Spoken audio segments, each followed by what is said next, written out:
क्या 7 डेज अच्छे से स्टडी करके क्लास 10th में 75, 85 या 90% तक स्कोर किया जा सकता है? इट साउंड्स इम्पॉसिबल बट हम इसको पॉसिबल करेंगे।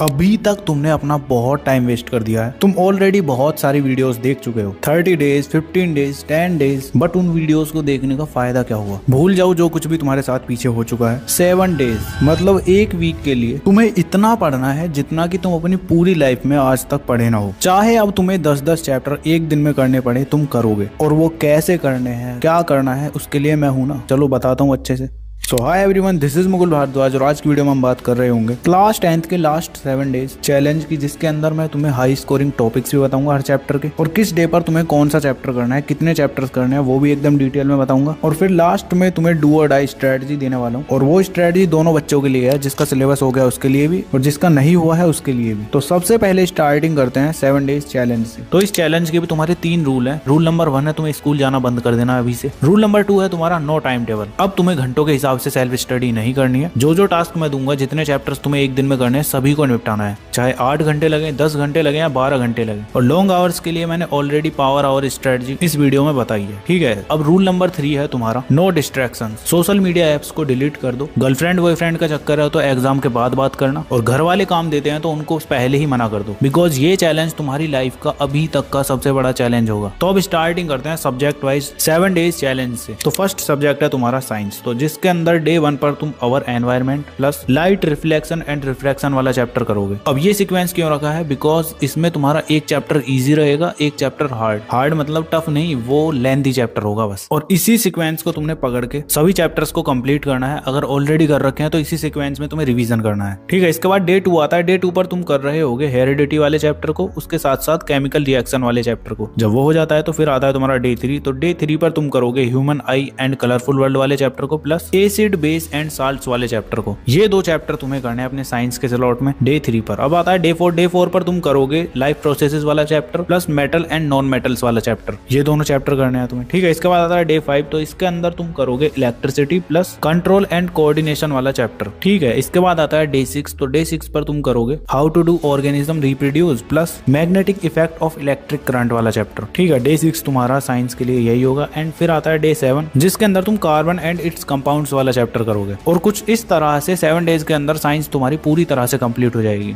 अब तुम्हें साइंस के मोस्ट स्कोरिंग टॉपिक्स बताता हूँ, जो कि तुम्हारे लिए बहुत ज्यादा इंपॉर्टेंट है। तो फर्स्ट चैप्टर है तुम्हारा केमिकल रिएक्शन एंड इक्वेशन से। सबसे ज्यादा बैलेंस केमिकल इक्वेशन वाले टॉपिक से क्वेश्चंस पूछे जाते हैं, इसको गलती से भी स्किप मत कर देना। राइट एंड रिप्रेजेंटिंग रिएक्शंस, इस टाइप के क्वेश्चंस तुम्हारे बोर्ड एग्जाम में पूछे जाएंगे। फिर आता है तुम्हारा second chapter acid base and salts. इसके अंदर तुम्हें pH scale and its importance, जिसमें तुम्हें आइडेंटिफाई करना है एसिडिक बेसिक नेचर को, ठीक है। बहुत ही ज्यादा इंपॉर्टेंट टॉपिक है। इसके बाद आता है तुम्हारा मेटल एंड नॉन मेटल्स। इसके अंदर तुम्हें radio activity series and reactions with water and acid, इसको बहुत अच्छे से तैयार करना है। और साथ में तुम्हें हाउ मेटल्स रिएक्ट, ये तुम्हारे इसके अंदर मोस्ट इंपॉर्टेंट टॉपिक है, ठीक है। इसके बाद आता है तुम्हारा कार्बन एंड इट्स कंपाउंड। इसके अंदर तुम्हें functional group and homologous series, इसको बहुत अच्छे से रेडी करना है, ये तुम्हारा इंपॉर्टेंट है। इसके बाद आता है तुम्हारा लाइफ प्रोसेसेस वाला चैप्टर, जिसके अंदर तुम्हें न्यूट्रिशन एंड रेस्पिरेशन, इनको अच्छे से रेडी करना है। इनसे भर भर के क्वेश्चंस पूछे जाते हैं। देन फिर आता है तुम्हारा कंट्रोल एंड कोऑर्डिनेशन वाला चैप्टर। इसके अंदर तुम्हें nervous system and reflex action वाले टॉपिक्स को अच्छे से तैयार कर लेना है, ठीक है। फिर आता है तुम्हारा next chapter how do organisms reproduce. इसमें तुम्हारा सेक्सुअल एंड एसेक्सुअल रिप्रोडक्शन, ये सबसे ज्यादा इंपॉर्टेंट है, ठीक है। फिर आता है तुम्हारा नेक्स्ट चैप्टर हेरिडिटी। इसके अंदर तुम्हें मेंडल्स लॉ ऑफ इनहेरिटेंस वाला टॉपिक अच्छे से रेडी करना है। देन फिर आता है तुम्हारा लाइट रिफ्लेक्शन एंड रिफ्रैक्शन वाला चैप्टर, जिसके अंदर तुम्हें रे diagram of mirror and lens गलती से भी स्किप नहीं करना है, बहुत ही ज्यादा इंपॉर्टेंट है। इसके बाद आता है तुम्हारा human I and colourful world वाला चैप्टर, जिसके अंदर तुम्हें defect of vision corrective lenses करना है, ये सबसे ज्यादा इंपॉर्टेंट है, ठीक है। फिर आता है तुम्हारा नेक्स्ट चैप्टर इलेक्ट्रिसिटी, जिसमें तुम्हें ओम्स लॉ एंड सर्किट्स, इसको करना है, बहुत ही ज्यादा इंपॉर्टेंट है। फिर आता है तुम्हारा magnetic effect of electric current वाला चैप्टर। इसके अंदर तुम्हें magnetic field due to current, इसको एकदम अच्छे से रट लेना है, भर भर के न्यूमेरिकल्स पूछे जाते हैं इसी पे से, ठीक है। फिर आता है तुम्हारा अवर एनवायरमेंट। इसमें तुम्हें इकोसिस्टम कंपोनेंट एंड कंजर्वेशन को बहुत अच्छे से रेडी करना है, यही तुम्हारा इंपॉर्टेंट है। तो अब 7 डेज के लिए तुम्हारा साइंस का प्लान एकदम कंप्लीट तुम्हें मिल चुका है। अब आता है तुम्हारा नेक्स्ट सब्जेक्ट मैथमेटिक्स। तो मैथ्स में यार तुम डे 1 पर कर रहे होगे स्टैटिस्टिक्स प्लस रियल नंबर्स वाले चैप्टर को। देन डे 2 पर तुम करोगे पॉलिनोमियल्स प्लस अर्थमेटिक प्रोग्रेशन वाले चैप्टर को। उसके बाद डे 3 पर तुम करोगे पेयर ऑफ लीनियर इक्वेशन वाले चैप्टर को और उसके साथ साथ क्वाड्रेटिक इक्वेशन वाले चैप्टर को। ठीक है, फिर आता है तुम्हारा डे 4, उस पर तुम करोगे probability plus introduction of trigonometry वाले चैप्टर को। उसके बाद डे 5 पर तुम करोगे कोऑर्डिनेट ज्योमेट्री वाला चैप्टर प्लस ट्राइंगल्स वाला चैप्टर। जब वो हो जाता है तो डे 6 पर तुम करोगे एप्लीकेशन ऑफ ट्रिग्नोमेट्री वाला चैप्टर और प्लस उसके साथ साथ सर्कल्स वाला चैप्टर। ठीक है, फिर आता है डे 7, उस पे तुम करोगे area related to circle plus surface area and volumes वाला चैप्टर। तो 7 डेज का कुछ ये चैलेंज होने वाला है। अब इसके अंदर तुम्हारे मोस्ट स्कोरिंग टॉपिक्स क्या क्या होने वाले हैं चलो बताता हूँ। तो फर्स्ट चैप्टर रियल नंबर से तुम्हारा इस टाइप का क्वेश्चन आएगा ही आएगा। एक to prove a number is irrational, कोई भी नंबर दे दिया जाएगा इस तरह से और क्वेश्चन पूछ लिया जाएगा। ठीक है, इसको अच्छे से रेडी कर लेना। इसके बाद आता है तुम्हारा सेकंड चैप्टर पॉलिनोमियल्स, जिसमें तुम्हें relation between zero and coefficient वाला टॉपिक बहुत ही अच्छे से तैयार करना है। देन फिर आता है तुम्हारा लीनियर इक्वेशन इन 2 वेरिएबल्स वाला चैप्टर। इसके अंदर तुम्हें ग्राफिकल मेथड को बहुत ही अच्छे से रेडी करना है और उसके साथ साथ वर्ड प्रॉब्लम वाले क्वेश्चंस की प्रैक्टिस भी करनी है। देन फिर आता है तुम्हारा क्वाड्रेटिक इक्वेशंस वाला चैप्टर, जिसके अंदर तुम्हें nature of roots plus word problem वाले क्वेश्चन और हाँ speed of light, time taken by taps to fill water, इस टाइप के क्वेश्चन की प्रैक्टिस तुम्हें बहुत ही अच्छे से पहले ही कर लेनी है। ठीक है, इसके बाद आता है तुम्हारा नेक्स्ट चैप्टर अर्थमेटिक प्रोग्रेशन। इसके अंदर तुम्हें सम ऑफ एन टर्म्स, इस टॉपिक को ही अच्छे से पढ़ लेना है, इससे तुम्हारे भर भर के क्वेश्चंस पूछे जाते हैं। फिर आता है तुम्हारा ट्रायंगल्स। इसके अंदर तुम्हारा सिमिलैरिटी ऑफ ट्रायंगल्स बहुत ज्यादा इंपॉर्टेंट है, इसी को कर लो, इनफ है तुम्हारे लिए। फिर आता है कोऑर्डिनेट ज्योमेट्री। इसके अंदर तुम डिस्टेंस फॉर्मूले को रट लो, इजीली सभी क्वेश्चंस कर लोगे इस चैप्टर के। फिर आता है तुम्हारा next chapter introduction of trigonometry, जिसमें तुम्हें स्टैंडर्ड आइडेंटिटी सिंप्लीफिकेशन, इन्हीं को सबसे पहले तैयार करना है। यही तुम्हारे बहुत ज्यादा इंपॉर्टेंट है, इन्हीं से तुम्हारे क्वेश्चंस पूछे जाएंगे। फिर आता है तुम्हारा next chapter application of trigonometry, जिसके अंदर तुम्हें एंगल ऑफ एलिवेशन प्रॉब्लम वाले क्वेश्चंस को सॉल्व करना है, यही तुम्हारा इसके अंदर इंपॉर्टेंट है। फिर आता है तुम्हारा सर्कल्स वाला चैप्टर, जिसमें तुम्हें टेंजेंट थ्योरम को अच्छे से तैयार करना है। फिर आता है तुम्हारा एरिया रिलेटेड टू सर्कल वाला चैप्टर। इसके अंदर तुम्हें एरिया ऑफ सेक्टर को अच्छे से रेडी कर लेना है। देन फिर आता है तुम्हारा सरफेस एरिया एंड वॉल्यूम्स वाला चैप्टर। इसके अंदर तुम्हें कॉम्बिनेशन ऑफ सॉलिड्स, इस टॉपिक को गलती से भी स्किप नहीं करना है। देन फिर आता है तुम्हारा स्टैटिस्टिक्स। इसके अंदर तुम्हें मीन, मीडियन एंड मोड, इन तीनों के ऊपर अच्छे से क्वेश्चंस लगा लेना है, बस यही काफी है। देन फिर आता है तुम्हारा प्रोबेबिलिटी। उसके अंदर तुम्हें बेसिक प्रोबेबिलिटी फॉर्मूला को अच्छे से याद कर लेना, उसी पे तुम्हारे क्वेश्चंस आते हैं, उसी पे प्रैक्टिस करना क्वेश्चंस की। और कुछ इस तरह से तुम अपने मैथ्स के भी 7 डेज चैलेंज को कंप्लीट करोगे। अब आता है तुम्हारा सोशल साइंस। तो सोशल साइंस पर तुम डे 1 पर the rise of nationalism in Europe वाला चैप्टर करोगे plus print culture and modern world वाला चैप्टर। उसके बाद डे 2 पर तुम mineral and energy resources plus power sharing plus development, in 3 chapters को करोगे। इजी चैप्टर्स हैं तो तुम कर लोगे। ठीक है, इसके बाद आता है डे 3, जिस पर तुम करोगे gender, religion and caste plus globalisation plus federalism वाला चैप्टर। ये 3 चैप्टर करने हैं तुम्हें डे 3 पर। इसके बाद आता है डे 4, जिस पर तुम्हें political parties, water resources plus life line of Indian economy वाला चैप्टर करना है। ये 3 चैप्टर्स करोगे। इसके बाद आता है तुम्हारा डे 5, जिस पर तुम्हें nationalism in India plus making of global world plus agriculture वाला चैप्टर, ये 3 चैप्टर तुम्हें डे 5 पर करना है। फिर आता है तुम्हारा डे 6, जिसमें तुम outcome of democracy plus sector of Indian economy वाले चैप्टर को करोगे। देन फिर आता है तुम्हारा डे 7, जिस पर तुम मनी एंड क्रेडिट वाला चैप्टर करोगे प्लस रिसोर्सेज एंड डेवलपमेंट वाला चैप्टर। ये 2 चैप्टर्स ही करने हैं बस। अब पूरे वीक का तो ये प्लान हो गया। अब इसके बाद आता है तुम्हारा मोस्ट स्कोरिंग टॉपिक्स कौन कौन से हैं हर चैप्टर से, चलो वो बताता हूँ। तो हिस्ट्री के फर्स्ट चैप्टर से तुम्हारे ये 2 इंपॉर्टेंट टॉपिक्स होने वाले हैं। सेकंड चैप्टर से तुम्हारा ये एक इंपॉर्टेंट टॉपिक होगा। Third chapter the making of a global world से तुम्हारी ये 2 इंपॉर्टेंट टॉपिक्स होने वाले हैं। ठीक है, एंड फोर्थ चैप्टर से मतलब print culture and modern world से तुम्हारे ये 4 इंपॉर्टेंट टॉपिक्स होंगे। तो मेजॉरिटी बच्चों को सोशल साइंस के अंदर हिस्ट्री ही हार्ड लगती है, तो हिस्ट्री के मैंने इंपॉर्टेंट टॉपिक्स तुम्हें बता दिए हैं। बाकी के चैप्टर्स को कैसे करोगे वो अभी तुम्हें आगे डू और डाई स्ट्रेटजी में बताऊंगा। ठीक है, तो अब आता है तुम्हारा नेक्स्ट सब्जेक्ट इंग्लिश, जिसके अंदर तुम डे 1 पर रीडिंग पैसेज वाला सेक्शन कंप्लीट कर रहे होगे। डे 2 पर तुम ग्रामर वाले सेक्शन को कंप्लीट करोगे। फिर आता है तुम्हारा डे 3, उस पर तुम राइटिंग स्किल वाले सेक्शन को कंप्लीट करोगे। जब वो हो जाता है फिर आता है डे 4, उस पर तुम प्रोज के ऑल चैप्टर्स को कंप्लीट कर रहे होगे। देन फिर आता है तुम्हारा डे 5, उसके अंदर तुम पोएट्री के सभी चैप्टर्स को कंप्लीट करोगे। जब वो हो जाता है तो फिर आता है डे 6, उस पे तुम सप्लीमेंट्री वाले सेक्शन के सभी चैप्टर्स को कंप्लीट कर रहे होगे। ठीक है, फिर आता है तुम्हारा डे 7, उस पे तुम अपने पूरे सब्जेक्ट का रिवीजन करोगे और यही सेम सीक्वेंस तुम हिंदी के लिए भी रख सकते हो। ठीक है, अब आती है तुम्हारी सबसे इंपॉर्टेंट डू और डाई स्ट्रेटजी। अब करना क्या है, तो सिंपली इस टाइम पर 2 तरह के बच्चे होंगे, जिन्होंने सब कुछ पढ़ रखा है मतलब सिलेबस कंप्लीटेड है, और सेकंड टाइप के बच्चे वो जिन्होंने कुछ नहीं पढ़ा, थोड़ा बहुत पढ़ा हुआ है। तो सेकंड टाइप के बच्चों को क्या करना है चलो बताता हूँ। तो देखो, तुम अपने सिलेबस को कंप्लीट करने के लिए यूट्यूब की हेल्प लोगे। यूट्यूब पर तुम्हें वन शॉट वीडियो देखनी है और लेक्चर तुम्हारा 1 घंटे से ऊपर का नहीं होना चाहिए, मतलब रिवीजन टाइप वीडियोस देखना। लेक्चर के साथ साथ तुम क्वेश्चंस की प्रैक्टिस करोगे जिसमें तुम्हें पीवाईक्यूज लगाने हैं। अब मैथ्स के पीवाईक्यू मैंने ऑलरेडी दे रखे हैं इस वाली वीडियो में। Science, social science and Hindi English के लिए तुम्हें ऑलरेडी वीडियो मिल जाएगी, कमेंट कर देना, ठीक है। इसके बाद तुम्हारा आता है फिर एनसीईआरटी के एग्जाम्पल्स। ये 3 चीजें करनी है तुम्हें, लेक्चर, पीवाईक्यू एंड एनसीईआरटी के एग्जाम्पल। अब इतना कर लेते हो तो तुम फर्स्ट कैटेगरी वाले बच्चों के साथ आ जाओगे। तो अब ये स्ट्रेटजी तुम दोनों के लिए है। अब तुम्हें क्या करना है, बस रिवीजन करना है। रिवीजन जो सीक्वेंस बताया उसी सीक्वेंस में रिवीजन करो और साथ में सैंपल क्वेश्चन पेपर्स लगाओ। अपनी मिस्टेक्स देखो कहाँ पे तुम गलतियां कर रहे हो और उनको इम्प्रूव करो। बस किस तरह से आंसर्स को लिखना होता है ये चीज भी तुम्हें पता होनी चाहिए, तभी तुम्हें फुल मार्क्स मिलेंगे। साथ में तुम्हारे एग्जामिनर का क्या माइंड सेट होता है जिससे वो तुम्हें गलत आंसर पे भी थोड़े बहुत मार्क्स दे देगा। अगर ये सब जानना चाहते हो तो मैंने ये वाली वीडियो अपलोड की है, अभी जाके देख लेना। बाकी अब तुम इस 7 डेज चैलेंज को कंप्लीट करने के लिए रेडी हो तो कमेंट कर दो चैलेंज एक्सेप्टेड भैया। और हाँ, आज की वीडियो के लिए इतना ही था। ये वीडियोस तुम्हें अपनी स्क्रीन पर शो हो रही होंगी जो मैंने तुम्हें सजेस्ट की थी। टाइम है तो देख लो, वरना अभी लग जाओ। मिलते हैं नेक्स्ट वीडियो में, तब तक के लिए keep learning, keep studying and keep smiling.